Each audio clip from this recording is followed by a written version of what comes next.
Hi ನಮಸ್ಕಾರ ಸ್ನೇಹಿತರೆ. ನೀರಾವರಿ ಇಲಾಖೆ ವತಿಯಿಂದಾಗಿ ಖಾಲಿ ಇರುವಂಥ ಹುದ್ದೆಗಳಿಗೆ ಯಾವುದೇ ರೀತಿಯಾಗಿರ್ತಕ್ಕಂಥ ಪರೀಕ್ಷೆ ಇಲ್ಲದೇ ನೇರ ನೇಮಕಾತಿಯೊಂದಿಗೆ ಆಯ್ಕೆ ಮಾಡಿಕೊಳ್ಳಲಾಗುತ್ತದೆ ಅಂತೇಳಿ ಅಧಿಸೂಚನೆಯನ್ನು ಕೇಂದ್ರ ಸರ್ಕಾರದ ವತಿಯಿಂದ ಬಿಡುಗಡೆ ಮಾಡಲಾಗಿದೆ ಸ್ನೇಹಿತರೆ. ಈ ಒಂದು ಹುದ್ದೆಗಳಿಗೆ ಸಂಬಂಧಪಟ್ಟಿರುವ ಹಾಗೆ ಕಂಪ್ಲೀಟ್ ಆಗಿರ್ತಕ್ಕಂತಹ ಮಾಹಿತಿಯನ್ನು ನಾನು ನಿಮಗೆ ಈ ಒಂದು ವಿಡಿಯೋದಲ್ಲಿ ತಿಳಿಸ್ಕೊಡ್ತೇನೆ. ಆದ ಕಾರಣ ನೀವು ಈ ಒಂದು ವಿಡಿಯೋವನ್ನು ಸ್ಕಿಪ್ ಮಾಡದೆ ಕೊನೆವರೆಗೂ ವೀಕ್ಷಿಸಿ. ಆ್ಯಂಡ್ ಅದಕ್ಕಿಂತ ಮುಂಚಿತವಾಗಿ ನಮ್ಮ ಚಾನಲ್ಗೆ ಇನ್ನೂ ಯಾರೂ ಸಬ್ಸ್ಕ್ರೈಬ್ ಮಾಡ್ಕೊಂಡಿಲ್ಲ, ಸಬ್ಸ್ಕ್ರೈಬ್ ಮಾಡ್ಕೊಳ್ಳಿ. ಅದರ ಜೊತೆಲೆ ಬೆಲ್ ಐಕನ್ ಕೂಡ ಆಲ್ ಅಂತೇಳಿ ಪ್ರೆಸ್ ಮಾಡಿ. ನಾವು ತಿಳಿಸುವಂಥ ಉದ್ಯೋಗ ಮಾಹಿತಿಗಳು ನಿಮಗೆ ನೋಟಿಫಿಕೇಷನ್ ಮೂಲಕ ತಲುಪುತ್ತವೆ. ಸ್ನೇಹಿತರೆ, ಸಂಸ್ಥೆ ಹೆಸರು ಬಂದು ರಾಷ್ಟ್ರೀಯ ಜಲ ಅಭಿವೃದ್ಧಿ ಏಜೆನ್ಸಿ ವತಿಯಿಂದಾಗಿ ಹುದ್ದೆಗಳಿಗೆ ನೇಮಕಾತಿಯಾಗಿದೆ. ಟೋಟಲ್ ಆಗಿ 9 ಪೋಸ್ಟ್ಗಳು ಖಾಲಿ ಇದ್ದಾವೆ. ಉದ್ಯೋಗದ ಸ್ಥಳ ಬಂದು ಅಖಿಲ ಭಾರತವಾಗಿದ್ದು, ಪೋಸ್ಟ್ ಹೆಸರು ನೋಡೋದಾದರೆ ಸೂಪರಿಂಟೆಂಡಿಂಗ್ ಇಂಜಿನಿಯರ್ ಮತ್ತು ಉಪನಿರ್ದೇಶಕ ಅಂತೇಳಿ 2 ವಿಧಗಳ ಹುದ್ದೆಗಳಿಗಾಗಿ ನೇಮಕಾತಿಯಾಗಿದೆ. ಸ್ನೇಹಿತರೆ, ಈ ಒಂದು ಹುದ್ದೆಗಳಿಗೆ ವೇತನ ಶ್ರೇಣಿ ಬಂದು ಪ್ರತಿ ತಿಂಗಳು 60,000 ರೂಪಾಯಿಂದ 2 ಲಕ್ಷದವರೆಗೂ ವೇತನ ಶ್ರೇಣಿಯಾಗಿ ನೀಡಲಾಗುವುದು ಅಂತೇಳಿ ತಿಳಿಸಲಾಗಿದೆ.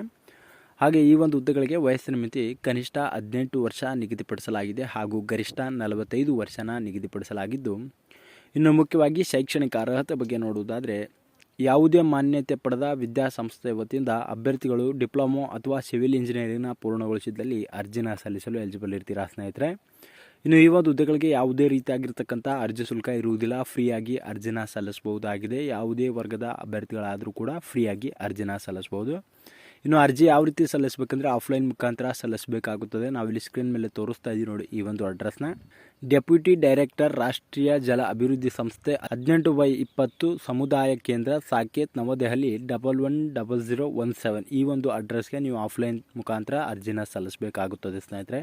ಆ್ಯಂಡ್ ಈ ಒಂದು ಹುದ್ದೆಗಳಿಗೆ ಆಯ್ಕೆ ವಿಧಾನ ಯಾವುದೇ ರೀತಿಯಾಗಿರ್ತಕ್ಕಂಥ ಪರೀಕ್ಷೆ ಇರುವುದಿಲ್ಲ ಸ್ನೇಹಿತರೆ. ಜಸ್ಟ್ ಒಂದು ಸಂದರ್ಶನದ ಮೂಲಕ ಹುದ್ದೆಗಳಿಗೆ ಆಯ್ಕೆ ಮಾಡಿಕೊಳ್ಳಲಾಗುತ್ತದೆ ಅಂತೇಳಿ ತಿಳಿಸಲಾಗಿದೆ. ಆ್ಯಂಡ್ ಈ ಒಂದು ಹುದ್ದೆಗಳಿಗೆ ಅರ್ಜಿ ಸಲ್ಲಿಸಲು ಪ್ರಾರಂಭ ದಿನಾಂಕ 30 ಅಕ್ಟೋಬರ್ 2023 ಆಗಿದೆ. ಈಗಾಗಲೇ ಪ್ರಾರಂಭವಾಗಿದ್ದು ಮತ್ತು ಕೊನೆಯ ದಿನಾಂಕ 29 ಡಿಸೆಂಬರ್ 2023 ಆಗಿದೆ.